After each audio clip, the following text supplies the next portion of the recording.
Even by White House standards, this is a very big day. It wasn't the sort of razzmatazz arrival down the driveway here behind me. He came in a side entrance.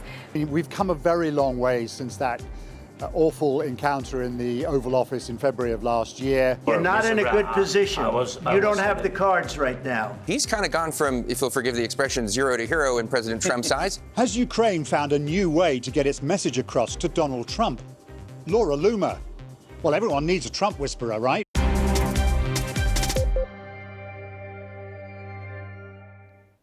Well, there was no fanfare, handshake or formal greeting at the front of the White House.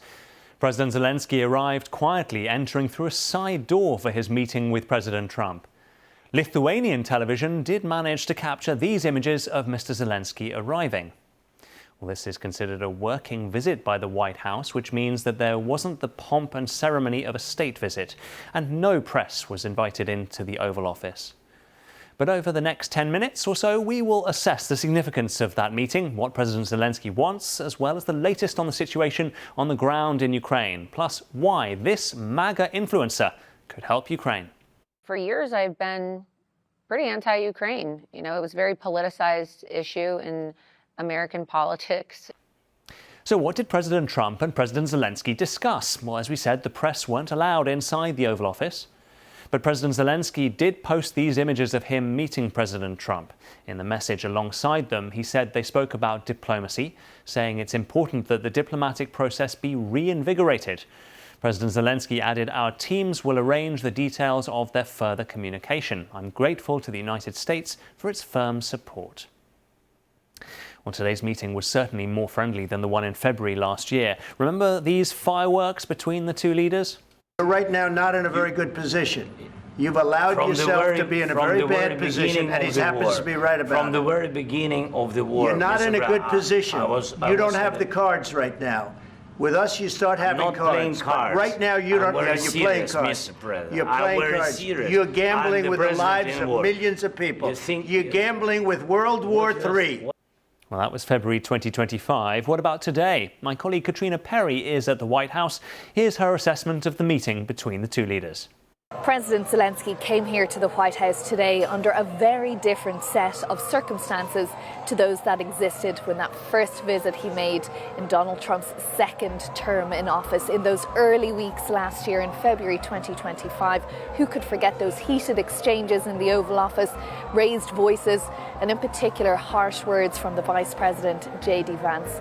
Well, since then, Presidents Trump and Zelensky have met many times, most recently just a couple of weeks ago in Ankara at the NATO summit. And at that point, President Trump agreed to give the licenses to those key Patriot missiles to Ukraine and European allies so they could manufacture them on the continent.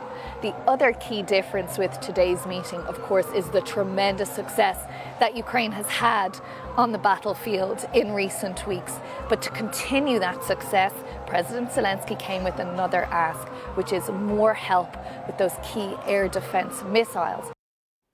Well, Volodymyr Zelensky isn't only in Washington for his White House meeting with President Trump.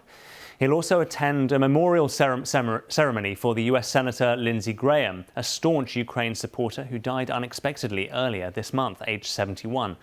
Our North America editor Sarah Smith has this on how important Mr. Graham was to President Zelensky. Lindsey Graham was probably the most effective advocate he had in Washington, persuading President Trump to keep supplying arms to Ukraine and to keep tough economic sanctions on Russia. Now Zelensky has to try and hold on to Trump's support without the senator's help. So who will be the next Trump whisperer for President Zelensky? Could a 33-year-old MAGA influencer change Trump's mind on Ukraine? Our diplomatic correspondent Paul Adams is in Kyiv and he explains. Has Ukraine found a new way to get its message across to Donald Trump? Laura Loomer. Well, everyone needs a Trump whisperer, right? Lots of leaders have tried. NATO's boss Mark Rutte, Italy's Giorgia Meloni, even the former UK Prime Minister Sir Keir Starmer. But Laura Loomer, the far-right MAGA influencer and frequent conspiracy theorist, is here in Ukraine, and the government is rolling out the red carpet. She's visited a monastery recently hit by a Russian drone. She's eaten a McDonald's next to a burned-out building. She's been shown around a damaged power plant. And she's interviewed President Zelensky. She's even apologized for getting the war wrong. And I've come to realize that I was bamboozled by Russian propaganda. I used to think that this was a country full of Nazis.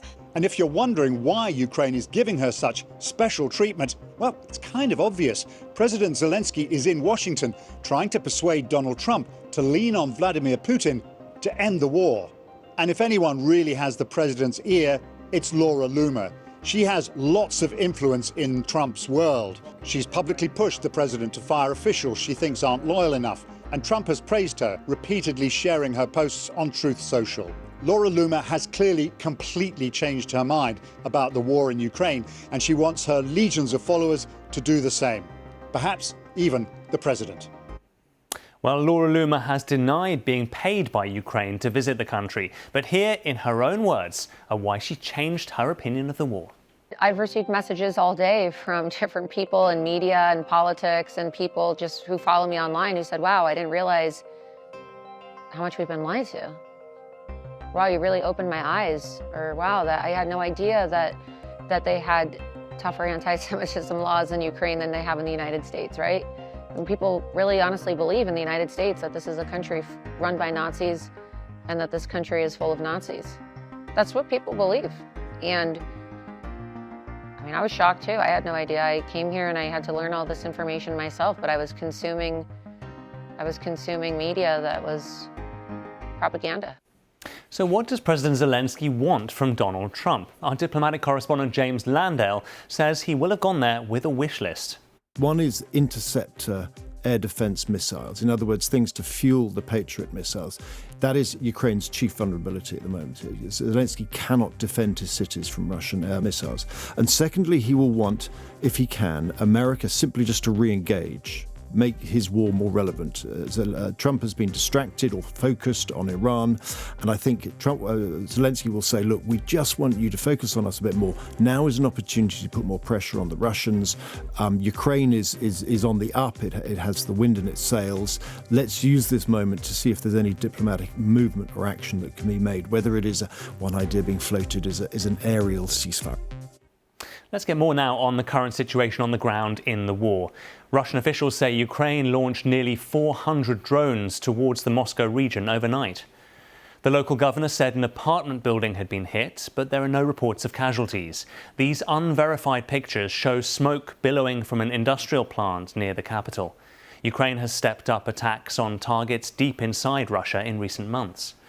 Whilst the National Police of Ukraine released these images from the Sumy region, officials say 19 people, including 7 children, were injured in Russian strikes.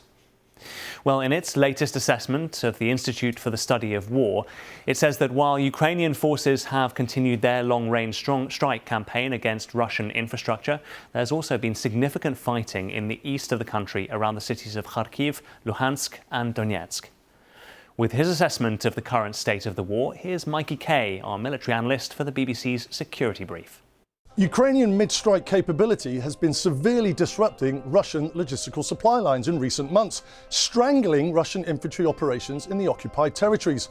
This month, Russia has launched thousands of drones and over 50 cruise and ballistic missiles on Ukraine. Ukraine's response? Deep strike attacks on Wildberries warehouses, Russia's answer to Amazon, targeting dual-purpose electronics used in Russian military capability. Ukraine has also been extending its deep strike target set to Russian shadow tankers.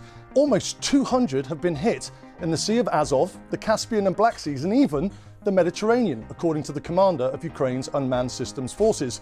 It appears the momentum is shifting towards Ukraine, and Russia's generals, who are now questioning Putin's strategy, seem to agree. And that is all you need to know about the Trump-Zelensky White House meeting.